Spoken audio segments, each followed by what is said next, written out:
isa sa pinakamahalaga. Sabihin mo nga sa iyong katabi, huwag mo muna akong istorbohin. Ako ay makikinig ng salita ng Diyos. Ngayon po yung oras ng pakikinig. Kung kanina, inawitan natin ng Panginoon, ngayon naman po ay oras para makinig ng salita ng Panginoon. Ang magsasalita po ngayon ay pinakamagandang nilalang. Pinakamagandang nilalang ba? Siyempre po, for me, yan, sa pinakamagandang nilalang, blessed, pinagpala. Alam na po ba natin kung sino? Siya po yung maghahatid ng salita ng Panginoon ngayon. Pakinggan po natin kung ano yung sinasabi ng Lord at sasabihin ng Lord sa pamamagitan ng walang buhay niya. Kaya palakpakan niya po natin ang Panginoon. Pastora Winona Ninyo.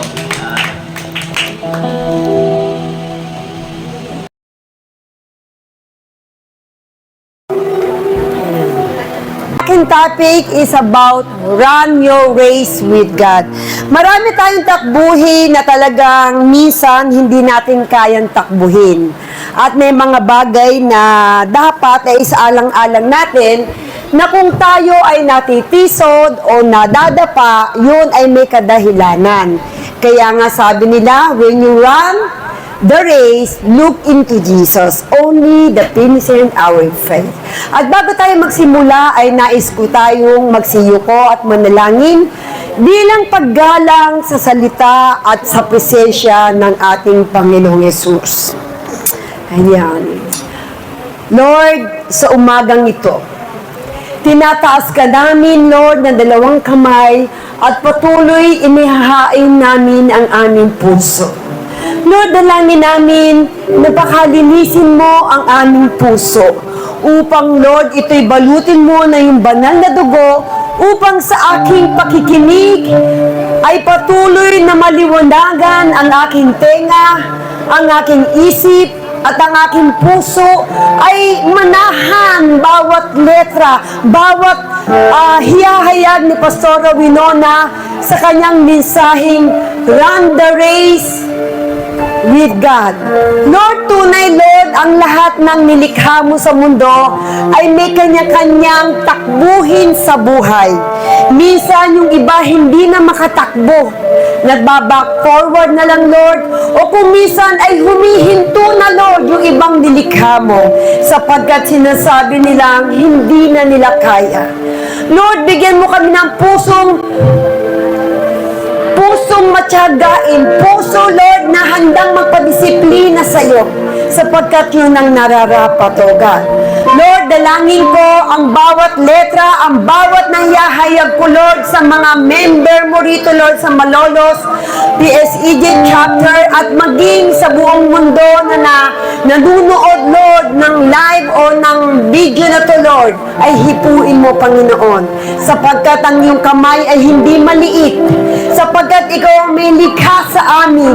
Kami hinula mo ayon sa iyong kamay, at ang iyong kamay ang patuloy na hahawak at hahandle ng aming mga buhay, O God.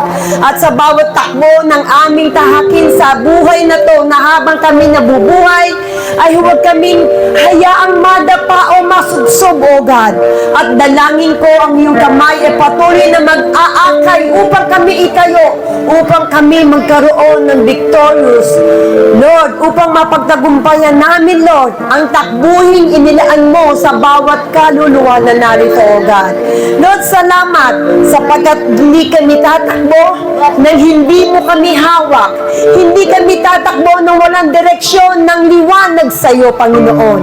At ang iyong pagdidisiplina ay aming aakapin upang kami, Lord, ay magkaroon ng reward sa tamang panahon sa aming pag-uwi sa iyong kaharian, O God. At sasabihin mo, you are the good servant. Lord, salamat sapagkat yan ang minimithi ng lahat ng runner, Lord, mga Christian, Lord, na sasabihin, Lord, na may reward kami sapagkat natapos namin ang takbuhing inuutos mo dito sa amin sa kalupaan, O God. Thank you, Lord, in Jesus' name, Amen. Isang malakas na palakpak sa ating Panginoon. Amen po ba? Lahat tayo ay tumatakbo. Meron nga mga tumatakbo, kung nakapanood kayo na merong pilay na isa lang ang paa, ngunit napagtagumpayan niya ang takbuhin kanyang nire-race.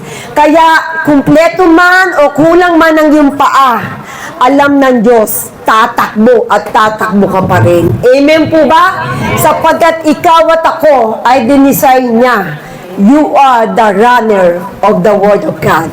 Amen. Run your race. Kung makikita nyo, napakaganda ng daan. Hindi po ba kapag ang daan ay makinis, makakatakbo ka ayon sa iyong takbuhin. At kapag ito ay talagang, kumbaga sa sasakyan o runner, hindi ka ubak-ubak na ganyan, hindi ka makakaldag-kaldag o hindi ka matatapilok. Minsan, dumarating sa tao yung daan na uka-uka. At minsan, ito ay maputik.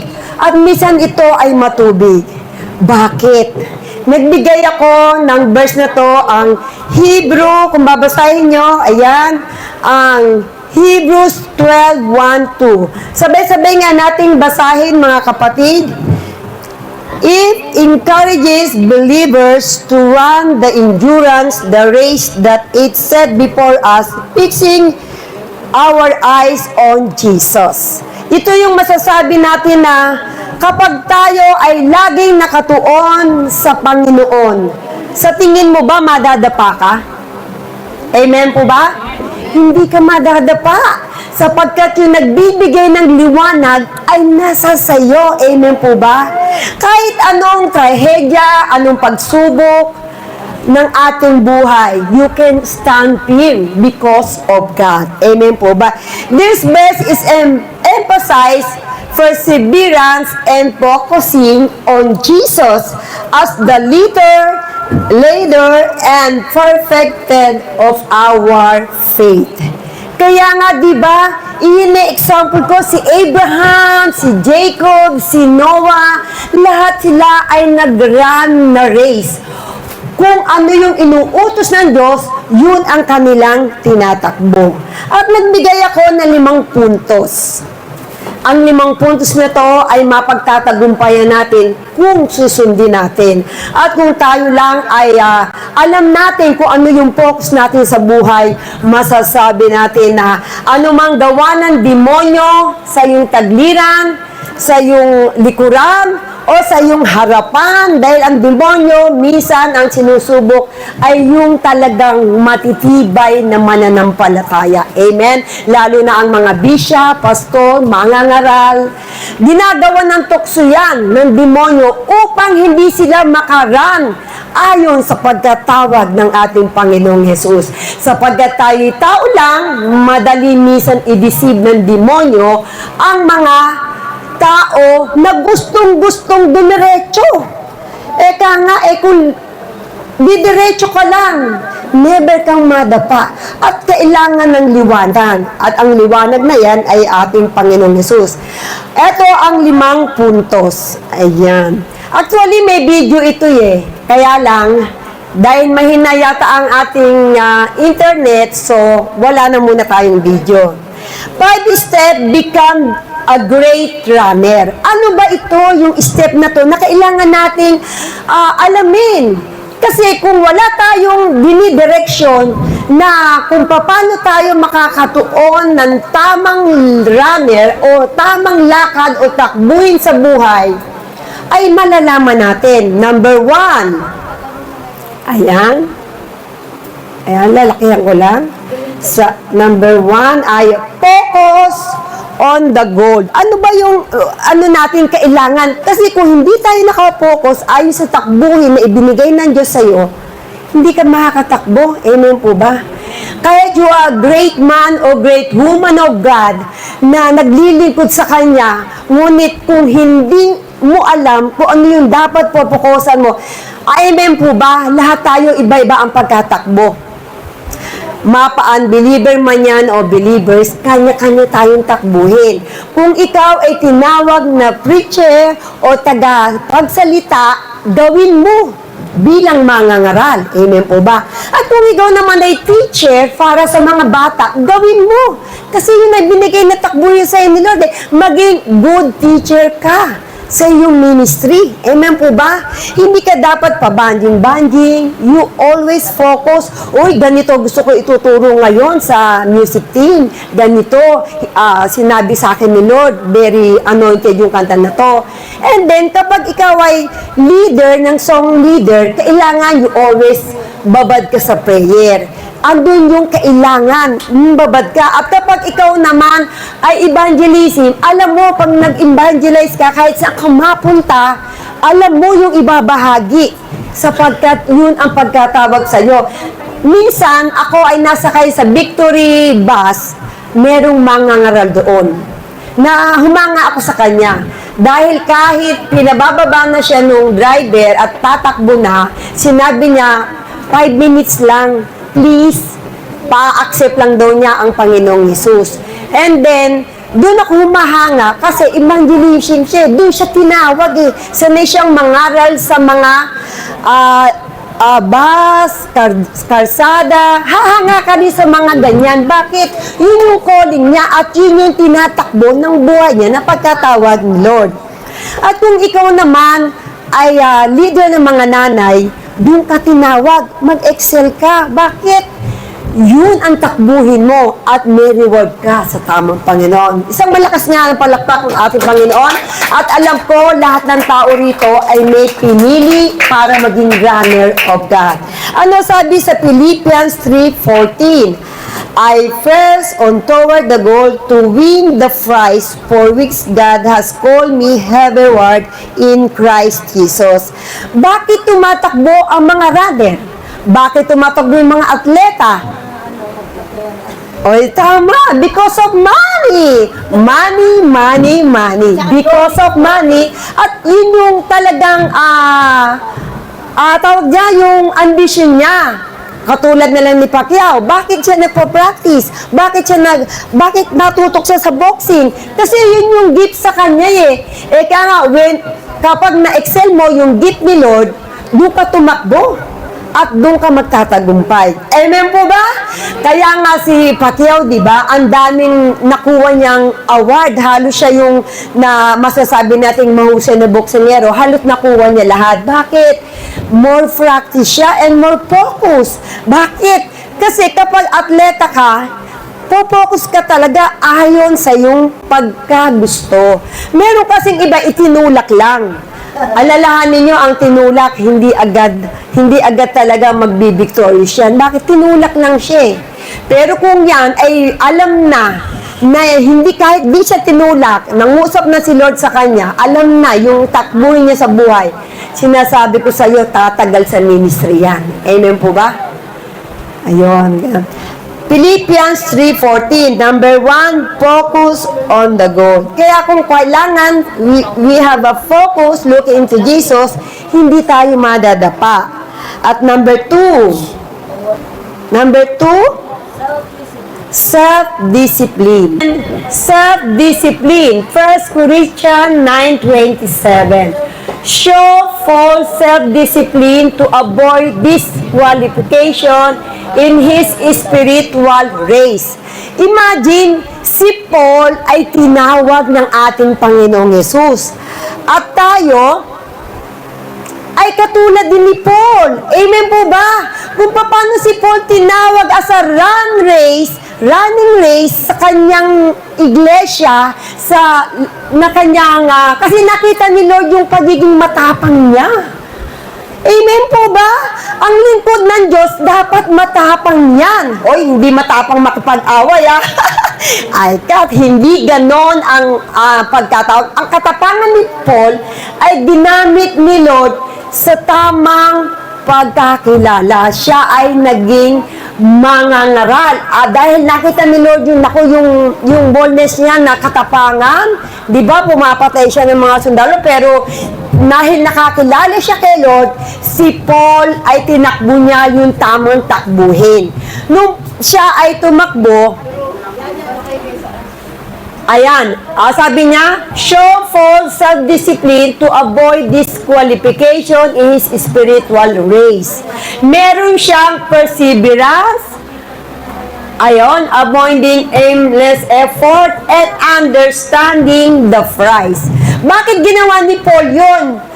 Sa Old Testament ay maraming run na nag-race kay Lord para tumakbo sa pagkatawag sa kanila. Katulad ni Abraham, ni Noah, at marami sa Old Testament na makikita mong sila'y tunay na tumakbo sa ating Panginoong Yesus.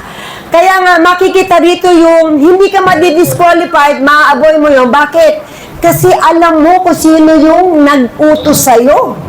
Alam mo, kung sino yung nag-head para takbuhin mo ang pagkatawag sa'yo ng ating Panginoong Yesus. Ano yung number 3? Number 3, ayan, perseverance. Ayan, Hebrew 12:1. Ano ang sabi?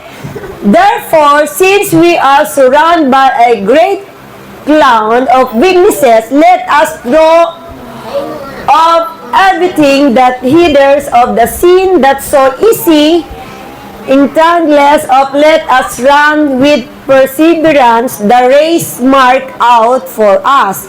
This verse is encourage endurance and resilience of face of challenges. Marami kasi sa atin na, ayokong tumakbo, masyadong maulap. Ano yung ulap? Yung masyado kang, di ba, actually, pag may problema tayo, yung kaulapan sa ating buhay, parang depressed tayo. Lord, paano pa akong tatakbo kung ganito ang aking nararanasan, yung depression ko sa buhay?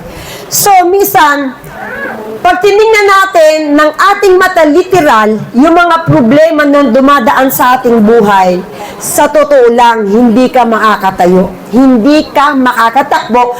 Baka nga hindi ka pa makalakad Di ba? Bakit? Kasi parang pili mo, latang-lata ka, Lord, ganito problema ko sa pamilya ko, ganito problema ko sa kalahian ko, ganito yung problema kong dinadaanan. Pag ganito ang lagi natin sinabi, ganito. Sinasabi ko sa inyo, baka umupo ka na lang. O baka hindi ka umupo, baka mahiga ka pa o dumapa. Bakit? Kasi tinitingnan mo yung mga kadumihan sa kapaligiran mo. Minsan ina-allow ng demonyo ang mga ganyang bagay. Hindi ang Diyos ang nagbibigay niyan. Katulad ni Job, sinubukan siya, pero napagdagumpayan ni Job. Bakit? Ang demonyo ay pumunta rito para pumuksa, pumatay, magbigay ng depression, magbigay ng kawalang pag-asa. Tandaan niyan, kalaban natin ay si devil. Kaya nga, sabi ng Diyos, when tumatakbo ka, sinusundan ka ng demonyo. Naniniwala ba kayo dyan? Kapag ikaw ay nasa liwanag, sinusundan ka ng kadiliman. Bakit? Kasi gusto ng demonyo kasama kayo. Sino ba gusto kasama ang demonyo? Di ba wala? Pero yung iba, hindi nila nalalaman yon. Hindi nila alam, kaakap pa nila yung demonyo. Hindi nila alam, katabi pa nila. Kaya sasabihin, hindi ko kaya yan. Pag sinabi mo hindi mo kaya yan, kakampi mo ang kaaway. Ano sabi ng Diyos? Bibigyan kanya ng pag-asa. Ano sabi ng Diyos? Siya magbibigay ng liwanag. Kaya nga ayaw niyang ikaw lumingon sa kaliwa at kanan dahil madidistract ka. Meron bang runner na tatakbo nakaganon? Yung tatakbo kayo nakaganon? Tulad ko, nadapa ako. Ito isang patotoo lang. Ako ayat, akala ko, mapipilayan akong todo. Ayun yung akin na mamaga. Tinawag ako ng mga kapatid ko na, sister, magpipicture na tayo magkakapatid ko na lang kulang. Sa sobrang excited ko, hindi ako pumokus sa dadaanan ko. Na yung pala ay lubak yung simento and then may hukay. So, mataas yung aking sandals. Talaga naman, pumaling. Isang testimony ko, Lord, salamat, iningatan mo ko. Bakit? Malaki pa sa ako sa braso. Napakalaki ng pasako sa braso at talaga namang nakabalanggot ako, di ba? Pasyonista, lagi nakabalanggot. Andito yung malaking bato, buti na lang hindi nabagok ang ulo ko. Bakit? Alam ko, gawa rin ng kaaway minsan, yung ginagawa natin na padalos-dalos, ay, pagkakataon ko na to. Ayun, masisila ka na. Kaya sabi ko, ito ang naging topic ko dahil isa nga ako sa runner ni Lord at minsan tayo nadadapa at minsan tayo nasusubsob. Pero hindi pala. Kapag ikaw ay runner, huwag mong hayaang ikaw ay masubsob. Kapag ikaw ay runner, huwag mong hayaang ikaw ay madapa. At kapag ikaw ay runner, huwag kang lumingon sa kanan at kaliwa. Look into Jesus, the finisher in our faith. Focus kung sino naglilid sa iyo. And self-discipline. Kung wala tayong self-discipline sa buhay natin, kahit anong bulong ng demonyo, hindi natin pakikinggan yan. Dahil dinisiplina ka na ng Diyos. We have the control. May control ka sa sarili mo. Bakit kita pakikinggan? Ayun ang Diyos na dapat aking pakinggan. Naniniwala ba kayo?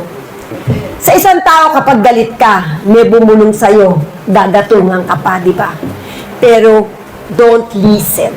Bakit? Alam mo yung direction mo. Alam mo yung liwanag na magbibigay ng direction para ang takbuhin mo ay hindi mawala. Amen po ba? Lahat tayo ay may kanya-kanyang dalahin sa buhay. May kanya-kanyang problema, sakit, karamdaman, problema sa pera, problema sa kapatid, problema sa kamag-anak, problema sa kapaligiran. Hindi tayo mawawala ng problema. Ngunit magka-problema ka man sa iyong takbuhin, alam mo, matatapos ang takbuhin mo sa buhay.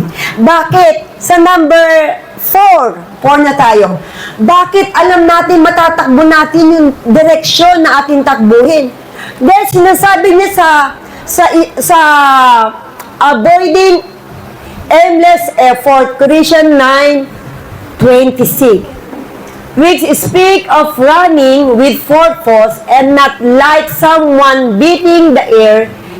This suggests that believers should have a clear goal and direction in their lives and action rather than being led by impulse of uncertainty. Sabi, kung tayo ay may clear na maliwanag ang ating adikain sa pagtakbo, maliwanag ang iyong purpose, maliwanag ang iyong goal, ay, kahit dano kakapalang ulap, sinasabi ko sa iyo, pwedeng hawiin ng Diyos siya. Minsan kasi tayo bilang runner ay nagmamarunong. Maraming runner na, ay, kaya ko to. You can do all things through Christ. Oo, kaya mo. Pero kailangan mo pa rin ang Diyos. Amen po ba? Hindi pwede sa pamamagitan ng iyong lakas, sa pamamagitan ng iyong talino, ay magtatagumpay ka. Ano ang sabi ng Diyos? You can do nothing without God. Amen po ba? You can do nothing without God. And you can do all things because of God. Amen po ba? Palakpakan natin ating Panginoon. Ayan. Ibig sabihin, ang lahat ng bagay ay kaya nating gawin. Kaya kailangan may pagtsatsaga at yung ating sinasabing aimless effort. Yung ba sinasabing marami kasing runner na, okay lang, kahit di ako mag-practice, kaya ko na yan. Yun yung sinatawag na aimless effort. Yung binabaliwala mo. Yung parang, okay lang sa'yo. Yung ganon. Kaya ang sabi nila, mag-effort ka. Ano sinasabi nila? Kaya mo yan, mag-effort ka. Di ba? Kasi maraming nag-i-encourage sa atin. Minsan tayo mismo yung nagda-down sa sarili natin. Do not down yourself. Bakit? Kasi ang gusto ng Diyos, i-lift up kayo. Minsan ang tao, ayaw i-lift up yung sarili. Ang gusto niya, down. Oo, maging habol ka. Pero yung babain mo yung sarili mo, na may pinagagawa sa iyo si Lord, Oh, kaya mo mag-song leader, sister? Ang ganda ng boses mo, eh. Naku, hindi, sister. Pang CR lang yung boses ko. Di ba? Meron mga ganyan. Nakita na yung potential. Do you believe that? Kapag may potential ka, stand up. Pagamit ka sa Diyos. Huwag mong itago sa CR ang boses mo. Ako nga, kumakanta dito kahit sintinado. Bakit? Mahahabag din balang araw si Lord sa akin at yung mga libu-libong anghel sasabihin, pagandahin ko nga yung boses ni Pastor Winona. Kaya ako, kumakanta, gusto nyo kakanta ako. Bakit? Hindi naman tao kinakantahan ko. Ang hari na manghari, King of Kings, Lord of Lords. Kaya nga sabi minsan, sa totoo lang, si Pastor Boyet Galvez, Pastor Boyet, shout out sa'yo. Dating sintinado yan. Oo, aminado naman siya. Pero alam niyo ba, bibilib ka kay Pastor Boyet. Tinalo pa si Don Mowin ngayon sa kanilang boses. Bakit? Kasi in-excel niya. Hindi siya naniwala na habang buhay, sintinado ka. Amen po ba? Bakit? I-anoint ni Lord ang boses mo. Bakit? Nakita ni Lord, itong boses na to, sintinado, pagagandahin ko. Bakit? Gamit-gamit yung boses niya. Kumakanta siya sa akin. Inahayag niya, nagpe-praise and worship siya sa akin. Hindi sa video okay lang siya kumakanta sa unbeliever, kundi sa iglesia ko. Pinagmamalaki niya ako, kumakanta siya. Kaya sabi ko, balang araw gaganda yung boses ko. Amen po ba? Kaya yung mga sintinado dyan, takbuhin nyo na yung pagiging singer. Kasi magandang maging singer sa pulpito ng ating Panginoong Hesus. Bakit? Libu-libong anghel ang nakikinig sa'yo. Hindi ordinaryong tao ang nakikinig sa'yo. Libu-libong anghel ang tuwan-tuwa habang kumakanta ka at sasayawan ka pa ng mga angel ni Lord. Amen po ba? At yung anointing, bababa yan. Yun yung sinasabing, ikaw at ako ay may kanya-kanyang takbuhin. Kung ano yung potential mo, go. Stand firm and focus kung ano yung binigay ni Lord sa'yo. Don't na i-ignore mo. Huwag mong i-ignore yung pagkatawag sa'yo. Mga kids dito, ang tawag sa inyo, tambourine dance, singer. Balang araw may mga pastora sa inyo. Amen po ba? Balang araw sa inyo may mga evangelism teacher. Sapagkat hindi sasayangin ng Diyos ang buhay mo at buhay ko nang wala lang. Amen. Sabihin mo nga, sabihin mo sa katabi mo, hindi sasayangin ng Diyos ang buhay mo nang wala kang takbuhin sa kanyang plano. May purpose ang Diyos kung bakit ka nilikha sa mundong ito. Sapagkat ikaw at ako ay para sa kanyang kalawalhatian at kaharian. Amen. Isang malakang palakpak sa ating Panginoong Yesus. Ayan. Kaya, i-avoid natin yung pagiging, tsaka na lang yan. Yung MS, yung bang walang ka-effort, yung bang binabaliwala mo yung pagbabaliwala sa takbuhin mo sa buhay. Lungkot na lungkot ang Diyos dyan. Kasi, kanya-kanya tayong pagkatawag. Kanya-kanya, pinili ka, ikaw at ako. Amen po ba? Ang Diyos ang pumipili. Yung mga anak niyo na yan, sister, balang araw, dancer yan, ni Lord. Manganganta yan. Alam nyo, kayo na ang pinakamasayang magulang kapag ang anak nyo ginagamit dito sa iglesia ng ating Panginoong Yesus. Ayan, at ang panglima, ayan, para tayo 5-step, become a great runner.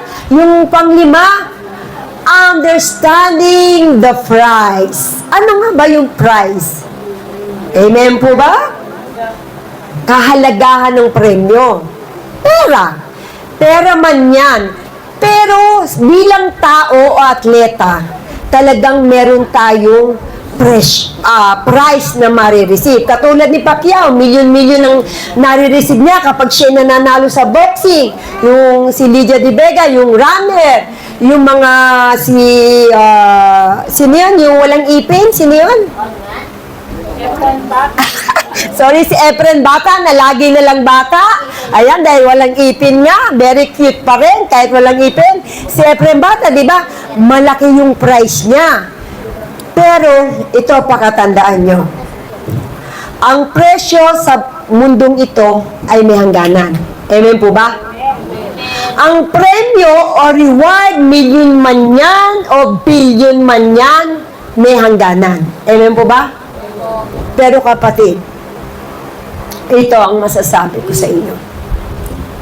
Ang reward sa langit, everlasting life. Amen po ba? Amen po ba? Lahat tayo uuwi. Hindi mo masasabi na habang buhay nasa mundo ka. At hindi habang buhay tatakbo ka sa mundong ito. Habang nasa mundo tayo nito, takbuhin na natin ang naisin ng Diyos sa buhay mo. Kapatid, brother and sister, huwag niyo sayangin ang buhay niyo na walang tinatakbo. Yung wala kang focus, wala kang goal kung ano ba yung pagkatawag ni Lord sa'yo. Aminin natin at sa hindi, ikaw at ako, binibigyan tayo ni Lord ng knowledge and wisdom. Ikaw at ako, alam kong may pagkatawag kayo. Hindi tayo mangmang na ipinanganak dito sa mundo. Hiningahan tayo ng hininga ng Diyos. Kaya ikaw at ako ay matalino. Kaya ikaw at ako ay tinawag niya. Hindi iba ang huminga sa'yo. Hindi iba ang humulma sa'yo. Hindi iba ang humubog sa'yo. At hindi rin iba ang nagbigay ng buhay sa'yo, kapatid. At hindi rin iba ang nagligtas sa'yo sa kasalanan. At hindi rin iba ang nagbigay ng kapatawaran sa iyong kasalanan. Amen po ba? Yan ay ang ating Panginoong Yesus. The leader, the mediator, the King of Kings, the Lord and Lords ng ating buhay. Siya yung intay sa'yo. Eto ka, nakatayo, handang tumakbo. Takbuhin na minsan hindi mo alam. Takbuhin na kung minsan ayaw mong takbuhin dahil ayaw mo. Maraming taong ayaw tumakbo, ayaw tumayo sa gawain ng Diyos dahil ayaw niya. Pero ito lang masasabi ko sa iyo, brother and sister. Ano mang pag-ayaw mo sa gawain ng Diyos, sa tamang panahon, pag pinili ka sa ayaw at gusto mo, katulad ni Pablo, katulad ni Paul, kahit anong sama mo, kapatid, kahit mamamatay ka, kahit magnanakaw ka, kahit saksakan ka na ng sama sa mundong ito, kapag ni-raise up ka ng Diyos sa takbuhin na naisin niya, makakatakbo ka. Bakit? Mahal ka ng Diyos. Marami lang tao na ayaw magmahal. Marami lang tao na ayaw tumakbo ayon sa naisin ng Diyos. Dahil bakit? Sinabi sa Corinthians yan, 9:24, maraming ulap, maraming kadiliman, maraming alalahanin, maraming iniisip ang tao, maraming problema. Ngunit di niya naisip na anumang kadilim ang kanyang tinatakbuhan, anumang kadilim o bato o tubig man yan, o baku-baku man yan, kayang linisin ng Diyos ang iyong daraanan. Amen po ba? Misa kasi nakakalimutan natin na may Diyos pala na handang humawi ng lahat ng problema mo. Problema na may katapusan. Amen po ba? Natatapos ang problema. Ngunit ang takbuhin natin ay may hangganan din. Ngunit yung hangganan mo sa mundong ito, huwag mong sayangin. Tumakbo ka ayon sa pagkatawag ng Diyos sa'yo. Amen po ba? Ito yung video. Panoorin natin yung video. Ayan. Panoorin po natin yung video kung paano isang runner.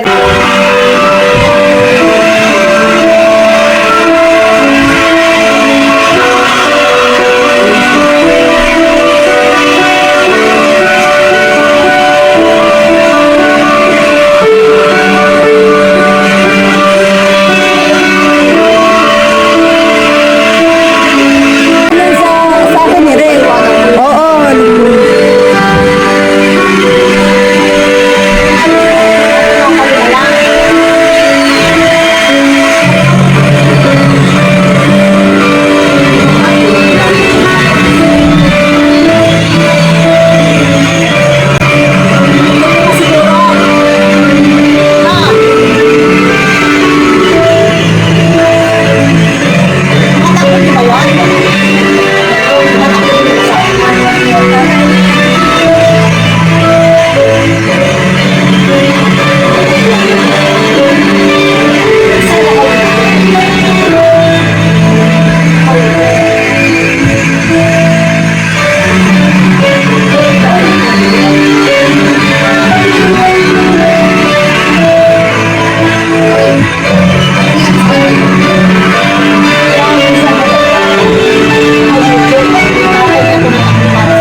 Takbo niya dahil sa kagustuhan niyang manalo. Tiniis niya yung sakit. Tiniis niya yung kirot ng kanyang paa. Hindi, sabi niya, nakapokus siya eh. Hindi, tatakbo ko, gusto kong manalo. Kahit masakit ang nararamdaman ko, gusto kong manalo, tatakbo ko. Yun ang ginawa niya. Tumakbo siya. Ayon sa pagkatawag ng Diyos sa kanya. Ngunit ano sabi ng Diyos? Minsan pag di mo kaya tumakbo, sasabihin ng Diyos, sample, dito ka, Lambert. Halimbawa, kunyari nakano ka dyan, nadapa siya. Umiiyak siya. Pero ano ang sasabihin ng Diyos? Asan yung kamay ng Diyos? Tumayo ka na. Kaya mo yan. Aakapin siya.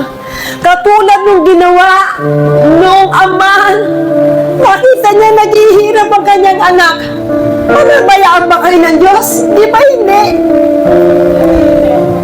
Kaya kung ikaw hirap na hirap sa takbuhin ng iyong buhay, kapatid, andyan ang kamay ng Diyos. Sumubsog ka man, madapa ka man, dalawa ang kamay ng Diyos. Itataas ka niya. At kung sa tingin mo hindi ka nagtagumpay sa oras na yon, sasabihin ng Diyos, mapagtatagumpayan mo ulit yan sa susunod na takbuhin mo pa. Kaya minsan na-allowed ng Diyos na ikaw ay madapa upang yun ang gawin mong tuntungan. Amen po ba? Puno ngayon gawin mong apakan sapagkat lalo kang tataas kapag hindi mo ininda ang mga bato, ang mga hadlang sa iyong takbuhin. Hindi ka i-stop sapagkat mahal ka ng Diyos. Nakakaiyak. Maraming mananampalataya na na-backslide na. Marami minsan na ayaw nang bumalik. Pero alam nyo ba, lungkot na lungkot ang Diyos. Pero sa tamang panahon, anak, pinahinga muna kita. Pinag-isip muna kita. Na-backslide ka dahil sa mga kapatiran. Na-backslide ka sa mga tao. Pero anak, huwag yun ang tingnan mo. Ako ang tingnan mo. Focus your eyes. Look into Jesus, the finisher of faith. Kaya lagi niya mula Old Testament, mula kay Abraham hanggang sa New Testament, lagi niya sinasabi, look into Jesus, the finisher of faith. Sapagkat kung titingnan mo ang mga tao na kababaksak ng pananampalataya mo, sinasabi ko sa iyo kapatid, hindi ka makakaran. You will not run away. Pero makakaran ka because you have self-discipline. You have perseverance. May pagtityaga ka ayon sa pagkatawag ng Diyos sa iyo. At iaaboy mo yung pagbabaliwala. Lord, hindi kita babaliwain. Andito ako, Lord. I give the best effort of your kingdom. I praise and worship to you as long as I live. Yun ang gusto ng Diyos. Magpatuloy ka. Kaya kapatid, tayo magsitayo. Tayo manalangin. Lord, nananampalataya ko ang 5 step para maging become or victorious the race of your Lord na pagkatawag mo sa amin. Lord, focus in our God, Lord. Self-discipline, O God. Perseverance, O God. Avoiding aimless effort, O God. And understanding the price, Lord. Kung unawain namin, Lord, ang reward mo sa kalangitan, Lord, hindi kami hihinto. Hindi kami hihinto sa pagkatawag mo sa aming mga buhay. Hindi kami hihinto sa pagmamahal sa tao. Hindi kami hihinto sa pag-share ng Word of God sa iyo, Panginoon. Hindi kami hihinto na ibahagi ka na ikaw, Lord, ang kailangan namin sa mundong ito. Lord, nabubuhay kami ngayon dahil meron kaming takbuhin na pinagagawa mo sa amin. Lord, ang aming boses gamitin sa pag-praise and worship sa iyo. Ang aming talino ay gamitin sa paghahayag ng iyong salita. Ang aming kamay ay gamitin sa pagsasayaw at aming mga paa, Panginoon. Lord, dalangin ko maging kumpleto kaming runner mo, Lord. Runner na ikaw lang ang titingnan. Hindi kami titingin sa kaliwat kanan o sa likuran sapagkat nakaka-distract ang gawa ng demonyo. Mga gawa ng kaaway upang hindi kami makahakbang. Lord, makahakbang kami ng 10. Minsan, Lord, isang hakbang, 2 hakbang ay may humihinto na, Panginoon. Lord, katulad nung napanood namin sa video, kahit masakit na ang kanyang nararamdaman, kahit pagod na ang kanyang katawan, tumakbo pa rin siya. Hindi siya huminto. Hindi siya huminto ayon sa iyong pagkatawag, Panginoon, sapagkat nais niya magkaroon ng reward. Nauunawaan niya ang reward ng kalangitan, Lord, na ito'y hindi matutumbasan, O God. Lord, magka-reward kami sa kalangitan ay sapat na, Panginoon. Lord, sapagkat, Lord, kami ay mga atleta mo. Kami ay mga army mo, Lord, na mga sundalo na tumatakbo at pinaglalabanan ang gawa ng demonyo, mga distraction, depression, mga problema, Panginoon. Yan, lahat na yan, Lord, ay hahawiin mo, O God, upang, Lord, kung paano sa Corinthians 9:24 na maraming clown, maraming ulap, maraming kadiliman, Lord, ngunit hahawiin mo ang lahat ng nakakahadlang upang kami, Lord, ay makatakbo at makalakad ayon sa pagkatawag mo sa amin.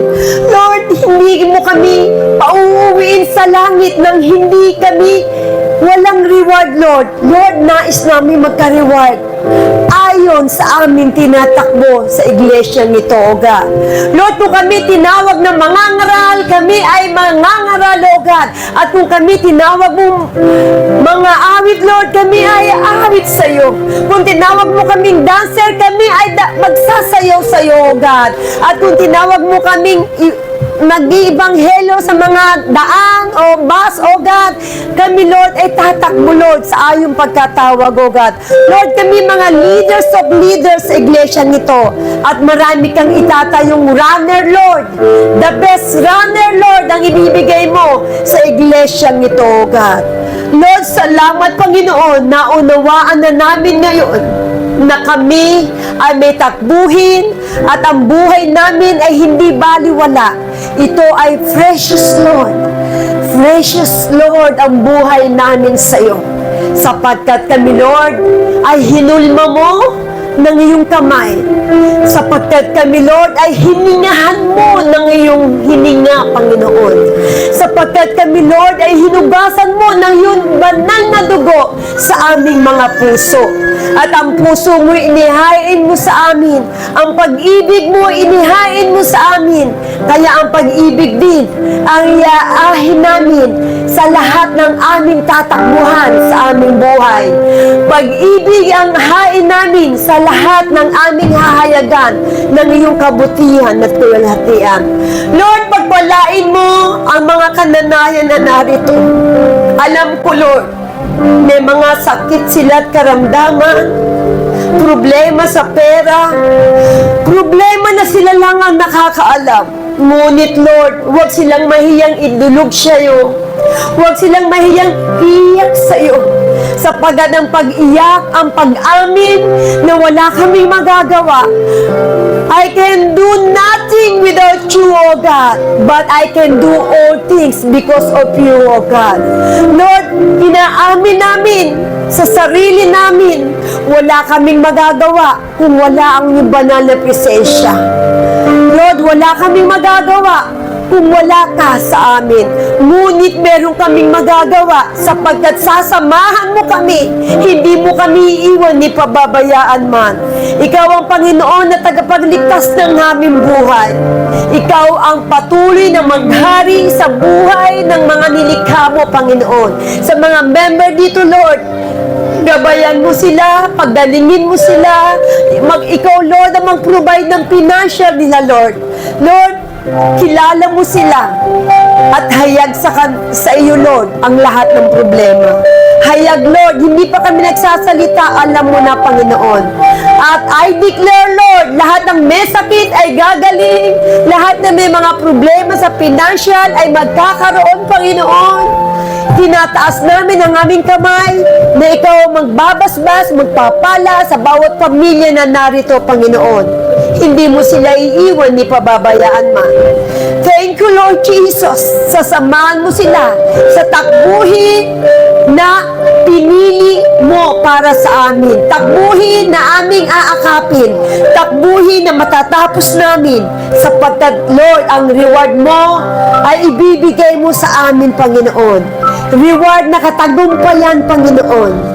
Thank you, Lord, at hawiin mo ang lahat ng gawa ng demonyo. Hitaboy mo ang lahat ng gawa ng demonyo, depression, O God, mga sakit, karamdaman, tinatagil ko sa pangalan ni Jesus. Wala karapatan ang gawa ng demonyo na pumuksa, pumatay, at magbigay ng depression, O God. Oh, Thank you, Lord, in Jesus' name, Amen. Isang malakas na palakpak sa ating Panginoon.